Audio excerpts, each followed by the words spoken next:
Bueno, ¿cómo están? Estamos dando comienzo entonces a la segunda clase de acto administrativo. Nosotros ya sabemos a esta altura qué es el acto administrativo, cuál es el concepto y cuáles son sus elementos esenciales. Lo que vamos a abordar en esta ocasión son los caracteres que tradicionalmente la doctrina le ha ido asignando al acto administrativo. Vamos a ver qué tan vigentes están algunos de estos caracteres. Y vamos a ver el sistema de nulidades del derecho público, que no necesariamente se parece al del derecho privado. Tiene sus particularidades y lo vamos a ver ahora.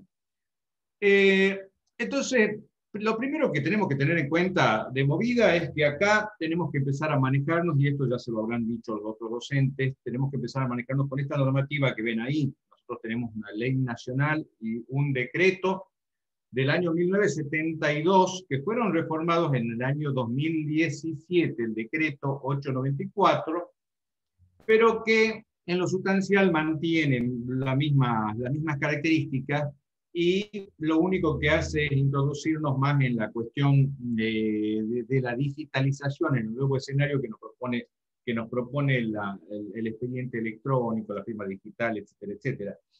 Pero en lo que hace a lo que llamamos la teoría general del acto administrativo, es decir, los elementos esenciales, las nulidades, los caracteres y demás, esta ley no introduce modificaciones en lo que ya conocemos.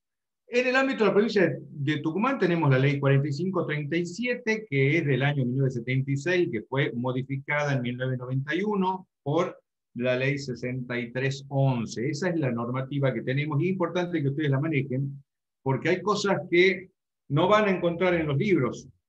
Ustedes tienen acá el régimen nacional del acto administrativo, lo van a encontrar probablemente en los libros de Balbín,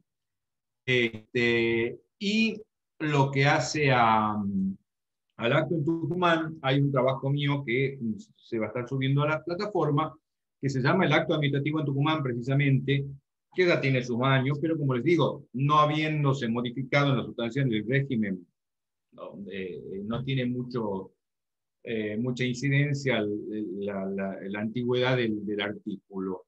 Bien, dijimos que lo que vamos a tratar en este caso son los caracteres del acto administrativo, lo que tradicionalmente se ha considerado que son los caracteres del acto administrativo, el sistema de nulidades, los vicios del acto administrativo.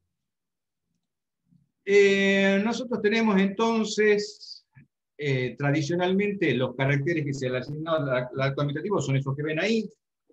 Se habla de la presunción de legitimidad, la ejecutoriedad, la irretroactividad del acto administrativo y la estabilidad. Eso es lo que vamos a abordar en este caso. Lo primero, la presunción de legitimidad. ¿De qué hablamos con presunción de legitimidad? Hablamos de que en este caso, como en muchos otros, se invierten los principios que se aplicarían en el ámbito del derecho privado. En el ámbito del derecho privado, del derecho civil, ustedes saben, una persona para hacer valer un derecho tiene que probar que lo tiene. Le incumbe siempre la prueba al que alega que lo tiene, no al que niega que lo tiene. En el ámbito de la administración, esta premisa es exactamente la inversa. Es decir, todo lo que se hace en la administración se presume que está hecho conforme a derecho, que es válido, que es eficaz, que es legítimo. Y quien ni negare esto, quien impugnare este acto, tiene la carga de demostrar que esto no es así. Es decir, que este acto contiene algún vicio que lo pueda tornar nulo. ¿Esto qué significa?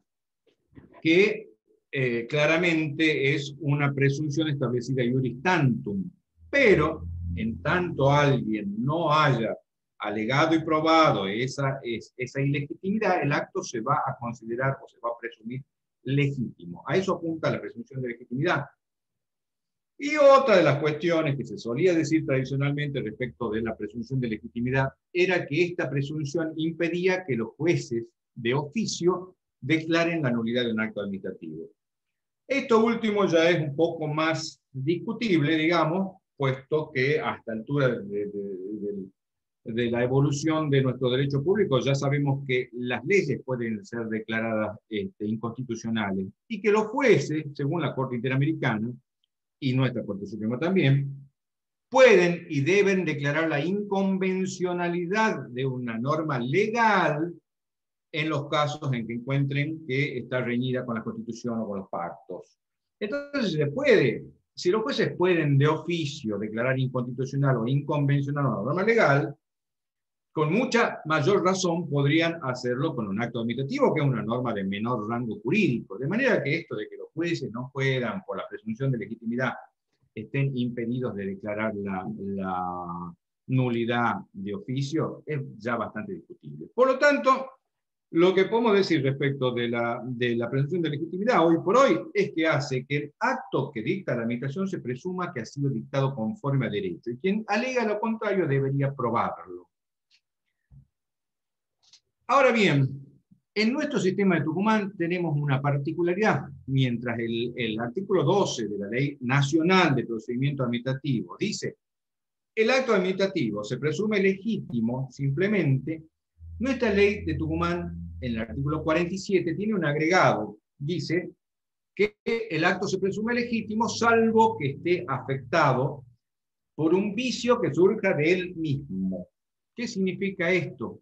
Que haya un vicio manifiesto, es decir, un vicio advertible a simple vista, que no requiera una investigación de hecho para determinarlo. Si uno lo ve al vicio a simple vista, si se ve que el acto es palmariamente nulo, evidentemente nulo, en ese caso, presumirlo, que la ley te obligue a presumirlo legítimo, sería un despropósito. A eso apunta entonces la ley de Tucumán, que tiene este agregado que no tiene la ley de la Nación.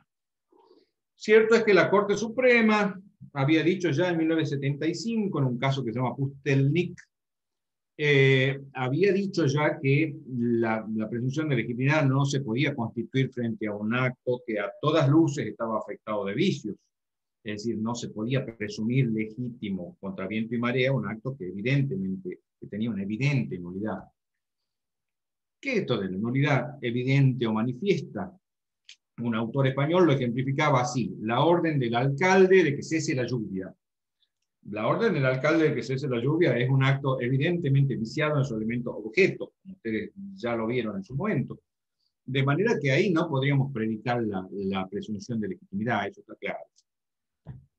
Otra de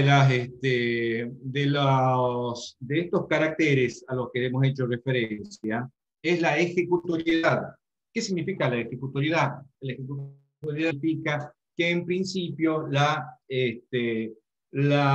administración está facultada a poner en ejecución sus propios actos por sí y ante sí, y sin necesidad de una autorización judicial previa. Es decir, no se requiere una intervención del órgano judicial para que la administración pueda poner en ejecución de manera inmediata sus actos. Y esto implicaría también que los recursos administrativos o las acciones judiciales que contra esos actos se iniciaren no tendrían efecto suspensivo en principio. Ahora, también, como en el otro caso, es uno de los, este carácter de la ejecutoriedad ha sido bastante discutido. ¿Por qué? Porque la ley tiene varias excepciones muy trascendentes al principio de ejecutoriedad. ¿Cuáles son ellas?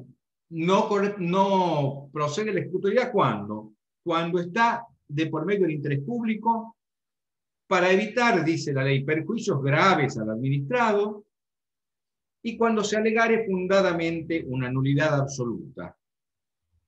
En todos esos casos, el particular puede pedir que se suspenda la ejecutoriedad. Y además la ejecutoriedad no procede cuando por la ley o por la naturaleza del acto fuera necesaria la intervención judicial. Cuando haya una ley expresa que así lo prevea, y la naturaleza del acto. Es decir, cuando el acto pueda avasallar derechos fundamentales, el derecho de propiedad, la libertad individual o lo que fuere, en esos casos no va a poder la administración ponerlo en ejecución por sí, va a tener que pedirlo judicialmente. Y el particular va a poder, en estos casos que les digo, cuando haya interés público, para evitar perjuicios graves, o cuando alegue fundadamente una nulidad absoluta, va a poder pedir la suspensión de ejecutoriedad. Entonces, esto relativiza mucho este principio de suspensión de la ejecutoriedad. Porque son tantas las excepciones a la ejecutoriedad que al final, como bien lo dice Balbín y otros autores, la ejecutoriedad termina siendo no una regla, sino más bien una excepción. Otro principio importante es cómo rige el acto administrativo. Rige para el futuro, puede proyectarse hacia lo ya transcurrido. Bueno, el principio, ustedes ya habrán visto algo sobre el reglamento. El reglamento se asimila a la ley en todo, en este sentido, porque el reglamento es prácticamente una ley en el sentido material, no en cuanto al rango jurídico, ¿no? Pero sí en cuanto a su naturaleza, de que es una norma de carácter general, impersonal, abstracto. El acto administrativo no, el acto administrativo es de alcance particular, como ya hemos visto. Ahora, entonces rige para el futuro lo mismo que el reglamento y que la ley. En principio sí. El principio es que el reglamento, que el acto administrativo no rige para el pasado, rige solamente para el futuro. Hay, sin embargo, algunos casos en los que el acto administrativo puede tener efectos retroactivos. Lo puede tener, primero, cuando se dicta en sustitución de otro revocado, es decir, cuando se deja sin efecto un acto administrativo y se lo reemplaza por otro, ese nuevo acto administrativo puede proyectarse hacia el inicio del anterior al que revocó. Revocar es dejar sin efecto, desde ya eso lo doy por sabido. Y el otro caso en el que puede tener un efecto retroactivo es cuando favoreciere al particular o al administrado, como se solía decir. Cuando lo favorece a la persona para la cual está dictada, puede eventualmente tener un efecto retroactivo también. Bueno, el otro tema tiene que ver con las formas de extinción del acto administrativo. ¿Y cómo se extingue? Y eso tiene que ver el tema de la estabilidad, que ya se los voy a explicar. Pero primero que todo, tenemos que saber cómo y en qué casos se extingue un acto administrativo. Antes de eso, la extinción del acto administrativo. La extinción de un acto administrativo puede tener lugar por vías normales, es decir, cuando se cumple su finalidad o su plazo, el acto administrativo está dado por un plazo de 6 meses, transcurren los 6 meses y se extingue de pleno derecho. O tiene una finalidad determinada, se cumplida dicha finalidad cabalmente, el acto administrativo deja de existir en el mundo jurídico. Ahora, también puede ser que el acto administrativo sea revocado por la propia administración, ¿no es cierto? Y puede ser revocado de dos maneras. Por ilegitimidad, es decir, cuando el acto administrativo resulta contrario a derecho por estar gravemente afectados sus elementos esenciales, como ve. En ese caso, hay un acto administrativo ilegítimo y en principio la administración debe revocarlo, debe dejarlo sin efecto. Lo puede dejar sin efecto la propia administración o puede eventualmente un particular o la propia administración demandar su nulidad en sede judicial. O sea, en un caso tenemos la revocación administrativa, en otro caso la anulación en sede judicial, cuando el acto esté viciado. Y finalmente la caducidad del acto administrativo, que son aquellos casos muy particulares, por cierto, que se dan cuando está previsto que si no se cumple determinada condición o determinado requisito al que está sujeta la vigencia del acto, puede caducar, por lo tanto quedar sin efecto. Son los casos en los cuales el acto administrativo se extingue. Ahora, dentro de esos casos de extinción, a nosotros lo que nos interesa en particular son los casos de extinción por razones de ilegitimidad. Y para hablar de extinción por razones de ilegitimidad, a nosotros nos interesa fundamentalmente hablar de las nulidades. ¿Cuándo va a haber ilegitimidad en un acto administrativo? Cuando haya una nulidad. ¿Y qué características tiene la nulidad del derecho público que lo diferencie de la del derecho privado? Ustedes habrán estudiado en su momento el sistema de nulidades del acto jurídico que estaba contenido en el viejo Código Civil y actualmente en el nuevo Código Civil y Comercial. En el viejo Código Civil nosotros teníamos un sistema bastante complejo donde había actos nulos, actos anulables, actos de nulidad relativa y actos de nulidad absoluta. El nuevo Código Civil y Comercial, en el artículo 386, ha modificado este esquema y lo ha simplificado. ¿Cómo es el sistema actual de nulidades del derecho civil o del derecho privado? Tenemos por un lado una nulidad absoluta y por otro lado la categoría de la nulidad relativa. ¿Qué diferencia a uno u otro? Fundamentalmente que esté o no comprometido en la moral y el orden público. Cuando están comprometidas la moral y el orden público, para el Código Civil y Comercial, nos vamos a encontrar con una nulidad absoluta. ¿Y qué implica que la nulidad sea absoluta para el Código Civil? Implica que es imprescriptible, que es irrenunciable, que no puede ser confirmada, que puede ser denunciada por cualquier parte interesada puede impugnar ese acto jurídico y lo puede hacer también el Ministerio Público, y además los jueces pueden declararlo de oficio, cuando la nulidad es absoluta. La nulidad relativa, en cambio, para el derecho civil, no afecta el orden público ni la moral, afecta simplemente los intereses particulares, individuales de una persona. Al ser una cuestión limitada al derecho privado de una persona, entonces no tenemos esa característica. Es prescriptible, tiene un plazo de prescripción, puede ser renunciado, confirmado por la persona que es la única interesada, y el juez no puede declararla de oficio. Ese es el sistema de nulidades del derecho civil, del Código Civil y Comercial, y está basada, y la línea divisoria, digamos, pasa fundamentalmente por la afectación o no de la moral o el orden público. ¿Cómo es el sistema en el derecho público, en el derecho administrativo en particular? No es igual. En el derecho administrativo la línea divisoria pasa por la nulidad absoluta. Cuando no hablamos de nulidad en derecho público, siempre es nulidad absoluta. Nulidad o anulabilidad. Tenemos un acto nulo y un acto anulable. A Balbín le gusta, para hacer un cotejo con el derecho privado, él al acto anulable le llama también anulable o de nulidad relativa. Entonces tendríamos nulidad absoluta siempre. Y anulabilidad o nulidad relativa, según la formulación de Balbín. Ahora, ¿cuál es la línea divisoria en el caso del derecho público? En el caso del derecho privado ya vimos, la moral, las buenas costumbres. Si están afectadas, sí, es absoluta. Si no lo están, o sea, solamente el interés particular de alguien, nulidad relativa. En el caso del derecho público, del derecho administrativo, esto no es así. La línea divisoria pasa por otra cosa, pasa por si están o no afectados los elementos esenciales del acto administrativo. Conocemos este asunto, elementos esenciales o requisitos esenciales, como también se los llama, o requisitos esenciales son la competencia, la causa, la motivación, la finalidad, la forma, el procedimiento, etcétera, etcétera. Cuando nosotros tenemos en alguno de estos elementos esenciales una afectación grave que no sea subsanable a posteriori, entonces nosotros vamos a tener nulidad absoluta.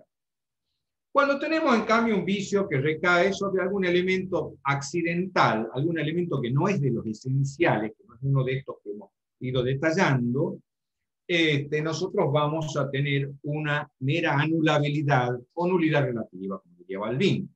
Entonces, cuando no esté afectado el derecho, el elemento esencial, o cuando esa afectación no es tan grave, es decir, que pudiera llegar a ser subsanada, entonces vamos a tener una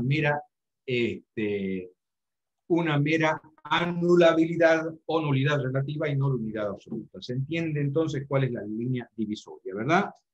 La Corte Suprema ha tratado el tema en dos fallos muy singulares, uno en los años 60, creo que en 1961, que se llama Los Lagos, y en ese fallo la Corte ya dejó sentado que La nulidad de los actos administrativos no se podía disciplinar por las mismas reglas del derecho civil, porque el acto administrativo tenía particularidades que no eran las de cualquier acto jurídico.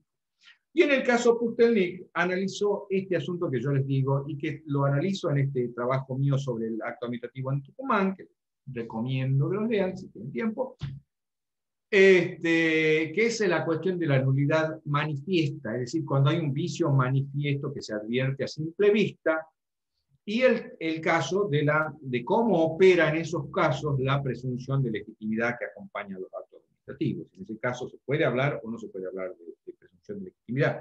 Ya vimos nosotros que para la ley tucumana no, en ese caso no hay presunción de legitimidad. Bueno,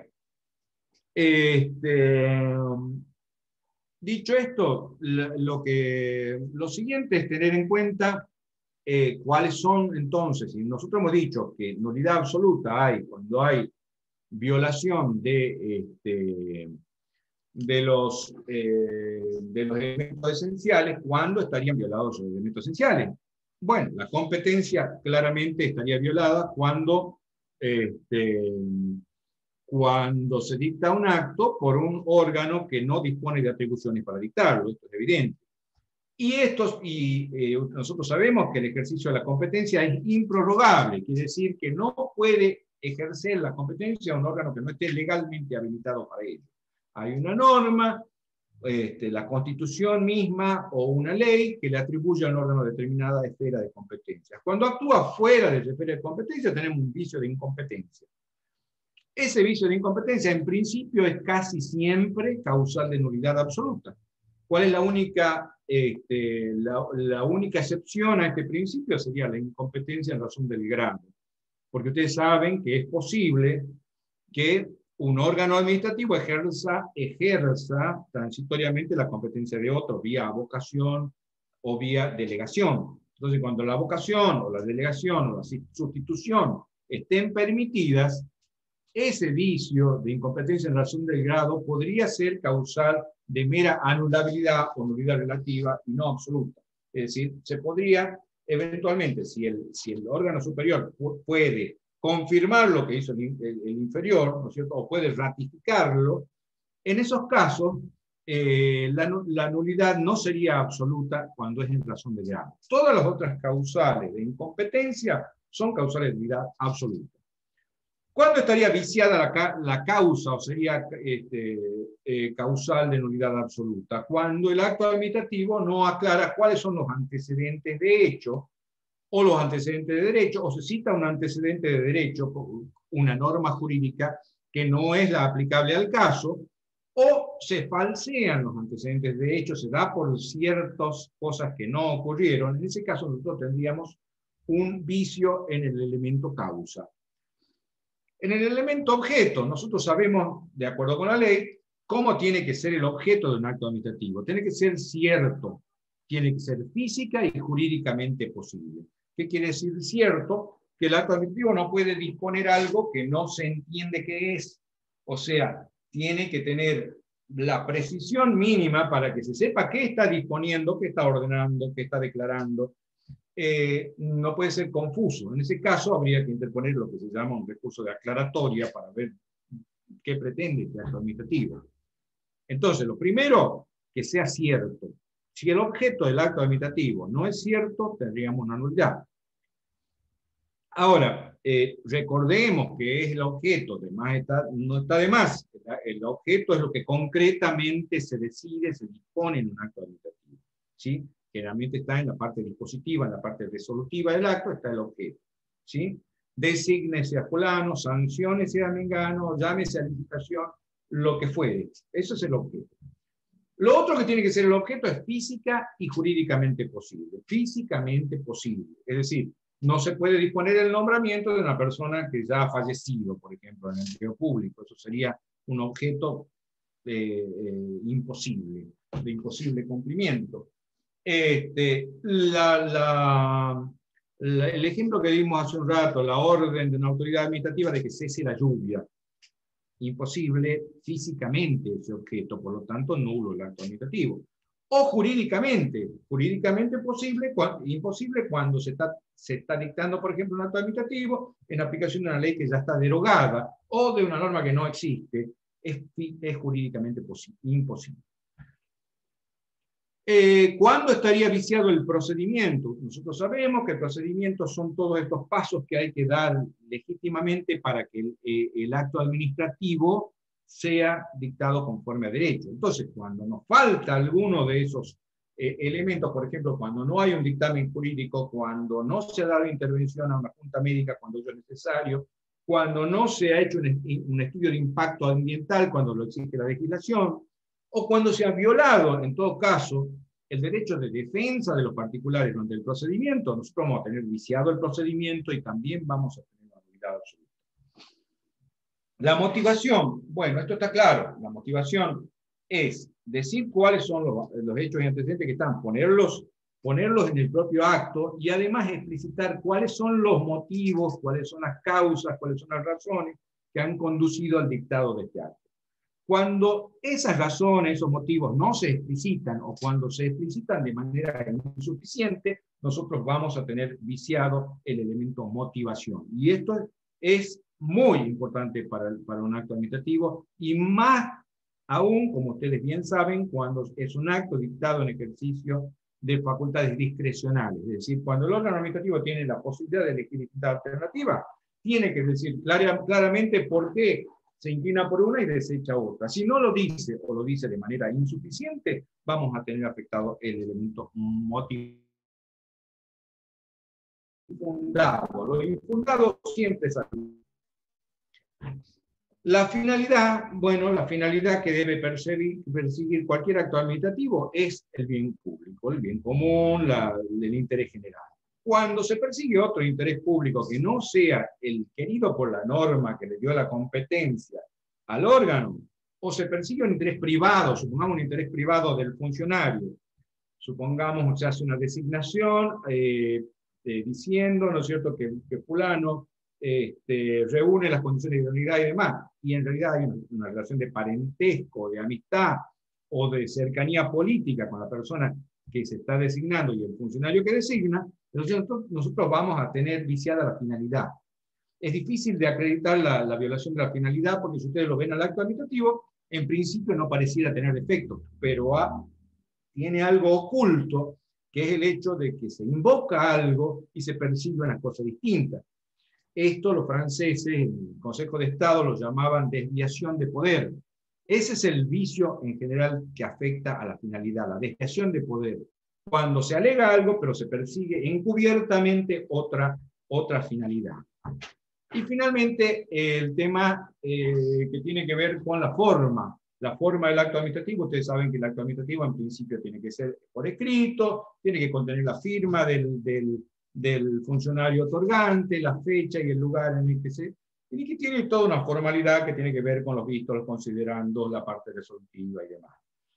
Esto, por supuesto, las leyes que tenemos son leyes de los años 70. Nosotros ya tenemos a esta altura el acto administrativo digital, o sea, no necesariamente debe existir un papel con una firma autógrafa hecha con lapicera. De manera que esto lo maticemos y lo llevemos al plano de lo que sería el acto administrativo digital. De todas maneras, nunca podemos dejar de saber quién es el funcionario que lo otorga, en qué fecha, y en qué lugar ha sido expedido, y no puede dejar de tener ese formato que ya sabemos. Cuando está afectado cualquiera de estas cosas, nosotros vamos a tener un vicio en la forma. Hay toda una disquisición también respecto de si la firma es un requisito para la validez del acto administrativo o para la existencia misma del acto administrativo, porque acá Simón Zelaya, que era nuestro viejo maestro de derecho administrativo, decía, esto no es un requisito de validez, en realidad la firma es un requisito de existencia. Porque hasta que está la firma de alguien, lo que tenemos es un proyecto de acto administrativo, pero no un acto administrativo como tal. Entonces sería un acto inexistente y no un acto nulo. Pero sacando esas disquisiciones, fundamentalmente todos los requisitos formales que ustedes conocen tienen que estar para que no tengamos un acto nulo. Bueno, y finalmente, ¿cómo se extingue el acto administrativo? ¿Cómo se extingue por razones de ilegitimidad o por razones de de oportunidad, mérito, conveniencia. Extinción por razones de ilegitimidad, nosotros hemos dicho, ¿cuándo se extingue por razones de ilegitimidad? Cuando el acto contiene un vicio, ¿no es cierto?, que lo hace contrario a derecho. Cuando la administración se encuentra con un acto que está viciado de nulidad, su primera obligación es dejarlo sin efecto. Es dejarlo sin efecto. Ahora bien, hay casos en los que no puede, en principio, dejarlo sin efecto en su propia sede, es decir, declararlo ella misma nulo al acto y retirarlo del mundo jurídico. ¿Puede siempre hacer eso? Bueno, hay casos en los que no puede. Hay casos en que la administración no puede dejar sin efecto un acto administrativo en su propia sede, sino que tiene que solicitarlo judicialmente. ¿Cuáles son esos casos? Esos casos determinan lo que dice esta pantalla, la estabilidad del acto administrativo. Cuando un acto administrativo nulo o anulable pueden tener estabilidad. ¿Qué quiere decir estabilidad? Que yo, aunque lo vea nulo o anulable, lo dejo seguir rigiendo, estaría bien, estaría obrando bien la administración, me parece que no. Ahora, lo que no puede en estos casos la administración es dejarlo ella misma sin efecto, sino que tiene que requerirlo judicialmente, tiene que impugnar ante la justicia su propio acto. Esto es algo que se llama acción de lesividad, no se preocupen porque no lo van a ver todavía acá, sino cuando veamos proceso administrativo. Pero es la vía por la cual la administración puede dejar judicialmente sin efecto sus propios actos. ¿Cuándo se da esta estabilidad que le impide a la administración revocar ella misma sus actos? En el caso del acto anulable, cuando el acto ha sido notificado y cuando ese acto ha generado para su beneficiario derechos subjetivos que ya se han empezado a cumplir, que están en cumplimiento. Y en el caso del acto nulo, cuando se trata de un acto firme y consentido, es decir, que nadie lo ha impugnado dentro de los plazos para interponer recursos, y por tanto quedó firme, y lo mismo que ha generado derechos subjetivos a favor del beneficiario, del particular a favor del cual se ha dictado, que ya se han empezado a cumplir. Cuando nosotros tenemos este acto administrativo, notificado o firme, que ha generado derechos subjetivos, y esos derechos han empezado a cumplirse, ya están en vía de cumplimiento, la administración no puede ya dejar sin efecto ese acto, por más viciado que esté, pero eso no significa que no haga nada ni que mire para otra parte. Significa que tiene la administración la obligación de ir a la justicia y pedirle que declare la nulidad. ¿De acuerdo? Ahora, esto a su vez, ¿cuáles son las excepciones que tiene? ¿En qué casos podría la administración dejar sin efecto este acto administrativo, aunque haya generado derechos subjetivos y demás?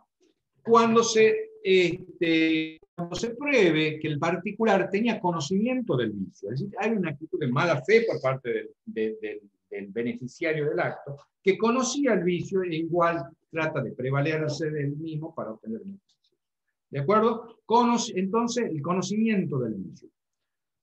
Cuando hay una ley expresa que lo permite, siempre, por supuesto, cuando hay una ley que prevé un caso particular en el cual se pueda dejar sin efecto, esto se puede. Cuando la revocación del acto en propia sede administrativa no lo perjudica al particular, sino que lo favorece y no perjudica a terceros, también se puede.